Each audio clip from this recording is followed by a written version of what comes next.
มาสูงไม่ต้องเสียงกันนะมาในโคตรไตเขามาอยู่น้ำลายพี่น้องเขากันนะนะครับเขามีมะม่วงกับพริกป่นนะพริกป่นแล้วก็นะครับกับปีกันนะมากันนะมาในอยู่แขกรับเชิญเนี่ยนะใจคำดีเขานะใจคำดี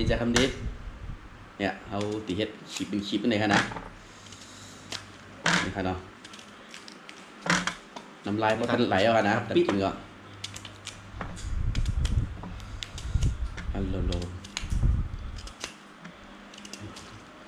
จังหวัดกวางยังไงนะนั่นเป็นจังซับลีมากนะเนี่ยอันนี้เอาไว้เกิด ไว้กินที่หลังเอาเลยกินเลย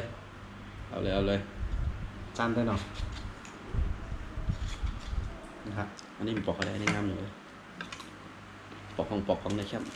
ปอกเสียงส้มหนาเนาะทำลายปลาไหลครับนะครับ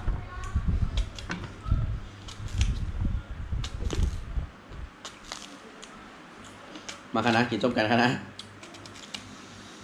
อยู่เฮิร์นว่าอินจังออกก็ต้องเลยเดี๋ยวกันนะหาส้มหายังจวนกินกันนะอยู่ตั้งนอกก็อันตรายเนาะใครเป็นหัวนะโควิดนี่เขาก็มุกันไว้ก่อนนะบอกอะไรครับอยู่เฮิร์นในกินอยู่เฮิร์นในกินในน้อยมันโอดก็พูดไปกันเนาะกระดาษ10 วันถึงเยอะๆเนี่ยบอกอะไรเนี่ยพอน้ำหนักก็ขึ้นมามี4-5 โลกันนะจังหวัดกวามยังค่ะโลตัวแห้งกินแล้วครับเนี่ยเต้ตัวแห้งกินใช้แง่เนาะใช้แง่มากนะใช้แง่มากแล้วเนี่ยใช้แง่เนี่ยคิดว่าใช้แง่ฮะมาค่ะเนาะพริกป่นเอาตั้งฮะน้ำลายปนไหลนี่ใหญ่ๆละลายกันนี่เขาเนี่ยพัดลมเห็นมั้ยนี่ไง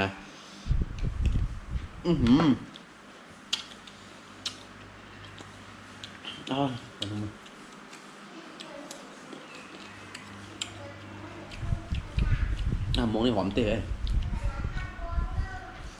หอมนี่เห็นนะมาครับกินส้มกันดีกว่ากับปีป่นเนาะสุดยอดเตะนะเพราะเต้น้ำลายเห็นไหนเนี่ยมีเยอะเนาะ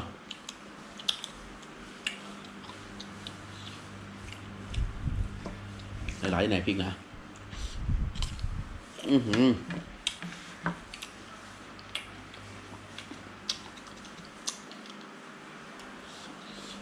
มาลง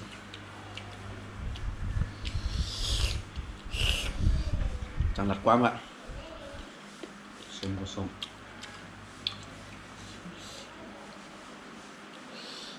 กะปิโหลืมยังกันเนี่ยก่อนมาครับผมไม่ทันละกับปีป่นเนาะนะครับ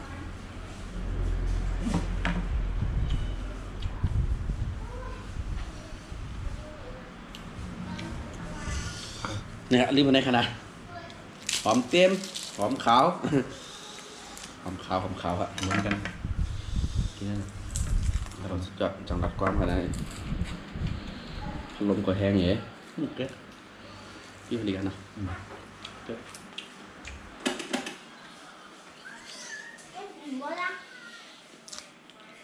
ก็เหยเลยผมเตี้ยเอามือมาหอมขาว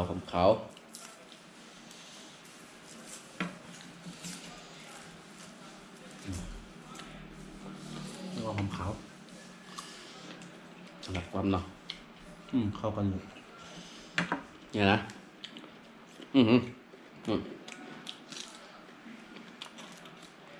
ไม่ลืมจังหวัดความอ่ะตั้งไว้เนาะอันนี้ก็แหละไปกินมะม่วงก็ไม่เกี่ยวเรื่องทั้ง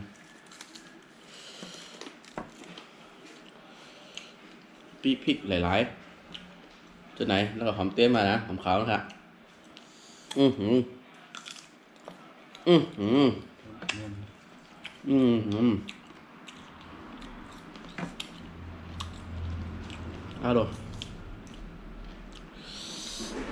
จังบอกครับ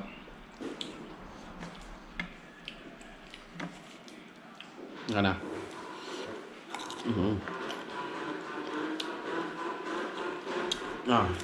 จำเจือ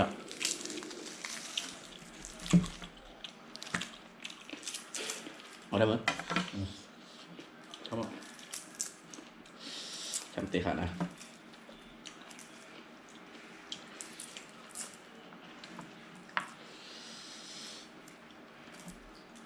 อ่ะขอบพี่น้องของกดไลค์กดแชร์เป็นแรงใจอีกนึงค่ะนะ คุดไต้ค่ะเนาะ โคไตเฮาชื่อติเจริญติขึ้นใหญ่มาสูงนี่ก็กดไลค์กดแชร์ปันแห้งใจนึงนี่ค่ะเนาะมันได้ไปใจแง่เฮาผมมาค่ะนะก็ต้องเริ่มห้องเริ่มจะห้อนบับแล้วนะ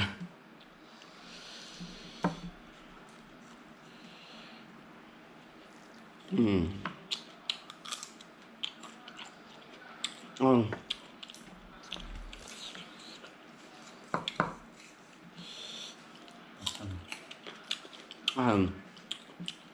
หมูหอมเตะหมูเนี่ย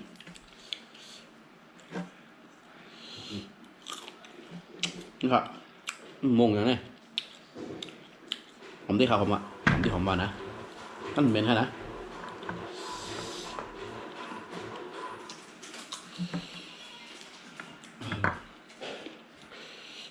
อือหืออือหืออืม มีแก่แย่เนาะ อือหือ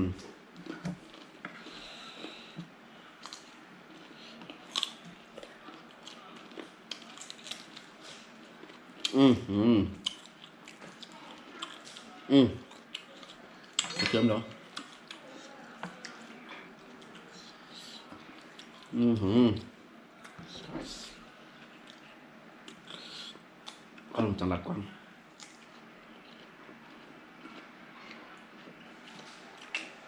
อ่า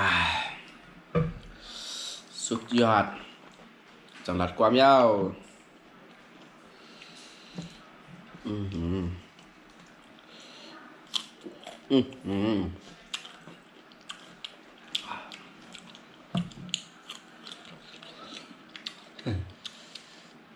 ได้ว่า ต้องห่อนเนอะ